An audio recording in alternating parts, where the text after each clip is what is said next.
Watch Dogs Legion is here, and finally, I can walk around the streets of London without running the risk of being stabbed by a 14-year-old in a North Face puffer jacket.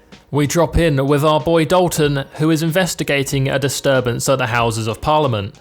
Dalton is a part of the hacker group DedSec, not to be confused with the necrophiliac group DedSex. They're two drastically different things. Then again, I don't know what Dalton does in his free time, so you can't rule out the possibility of him being a part of both groups. As we make our way through the underground of the Houses of Parliament, we see that despite looking like a B-Tech James Bond, Dalton isn't actually a cold-blooded killer. He prefers using the non-lethal approach, like blowing up a server unit, completely frying his enemies' nerve endings and causing them long-term damage, which makes the recipient of the injury wish they had just been shot in the head instead.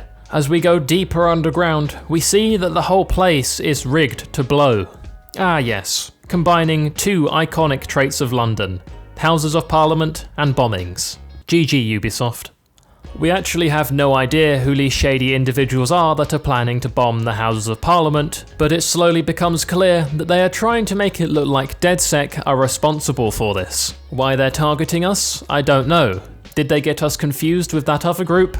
Possibly. It's the classic frame job, like when you get caught downloading pornography onto the family computer, and when your mum asks you about it, instead of taking responsibility for your actions, you instead blame it on your father, which proves to be the final straw in an already fragile marriage, so now you only see him on the weekends in a depressing diner off the highway. The good news is that we can actually defuse these bombs using DedSec's AI, who goes by the name of Bagley. Alright, Bagley, do your thing. I'm in. And the bombs have just armed themselves. Well, that may complicate matters. Well, maybe we shouldn't have put all of our trust to save countless lives in the hands of an AI. He may sound charming with that robotic British accent, but take it from me, the British accent can hide some pretty dark inner demons. The bombs being armed attracted some unwanted attention, so now we've got to resort to the USA tactic of discharging our firearms into people's heads while Bagley defuses the bomb. It's so inhumane compared to that non-lethal approach we took earlier. It does, however, get the job done, and there we have it. London is saved, the bomb is defused. Oh, never mind, there's other bomb sites across London and our DedSec HQ is breached. Our main girl Sabine is in danger, and, well, as for Bagley, much like Oscar Pistorius, he doesn't have any legs, so I wouldn't imagine he's going to do too well. I do sometimes wonder, as a practical joke, how many times the guards in prison have stolen Oscar Pistorius' prosthetic legs. Come on, Jimmy, this is the third time this week, it's not funny anymore. Where are my prosthetics? To have any chance of defusing these other bombs, we have to reach the roof immediately. However, when we get to the roof, the geezer who goes by the name of Zero Day is waiting for us. Well, the projection of Zero Day is waiting for us, which I have to admit is pretty great production value. Like, if he wasn't the leader of this terrorist group, he could have easily had a hell of a career in VFX.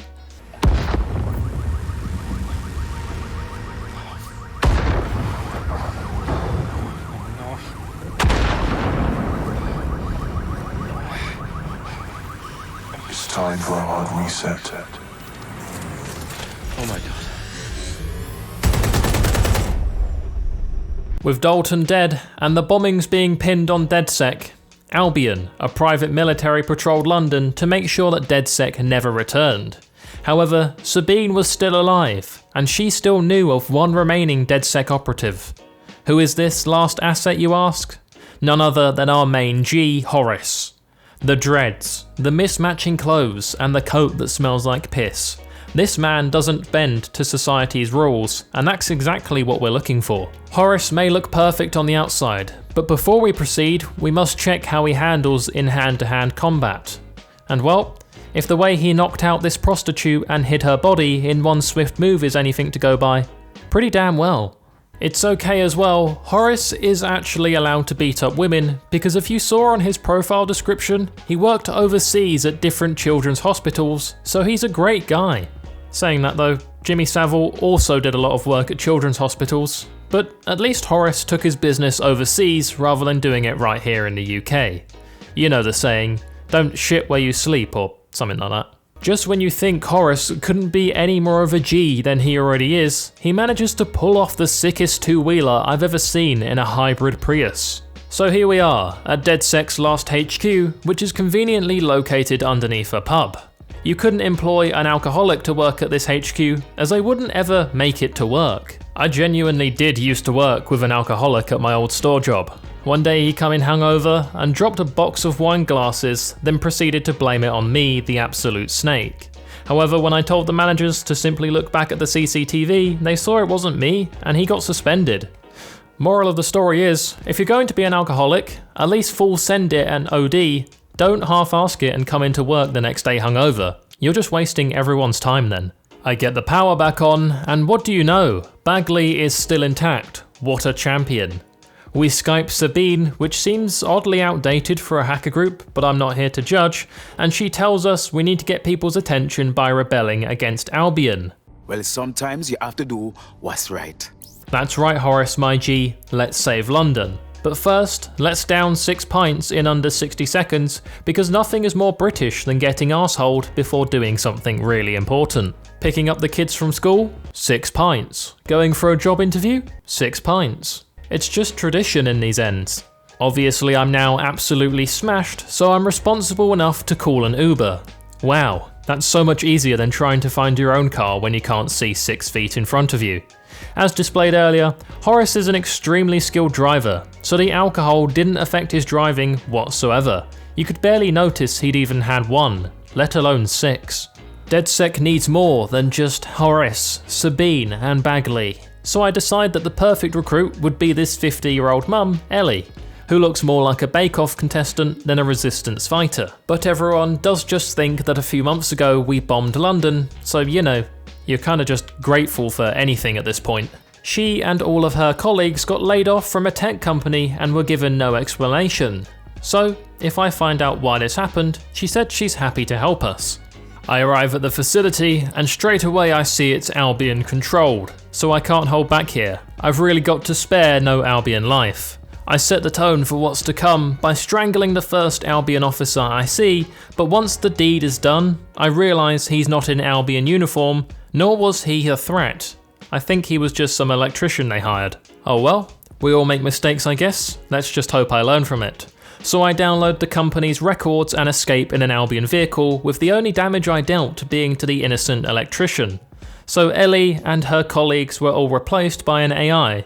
Don't know why she just didn't assume that and get on with her day, because now we've got innocent blood on our hands, and this electrician won't be going home to see his family tonight. But hey, on the bright side, at least Ellie is now a member of our team.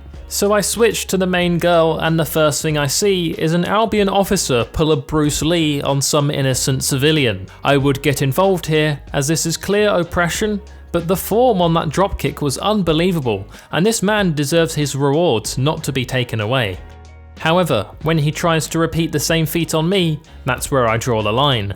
So I whip out the SMG taser and send a few thousand volts through his face. I would imagine this took them by surprise. You might expect a middle-aged woman to carry some pepper spray with her, but not a modified taser SMG. We head off with Ellie on a 500cc, and clearly she has no concern for safety as she hasn't got a helmet on. We've got to infiltrate an Albion base to acquire some operations data. Stealth is key here, and obviously I fail in record time, but it's okay, as Ellie clearly has some MMA skills that I didn't know about. In high heels too, this woman is an absolute queen. I get the data, so job's done here, and I move on to taking down the Albion propaganda, and on my way there I accidentally ram into the back of Bossman on the Uber Eats bike, so someone's Five Guys order is going to be slightly late. My apologies.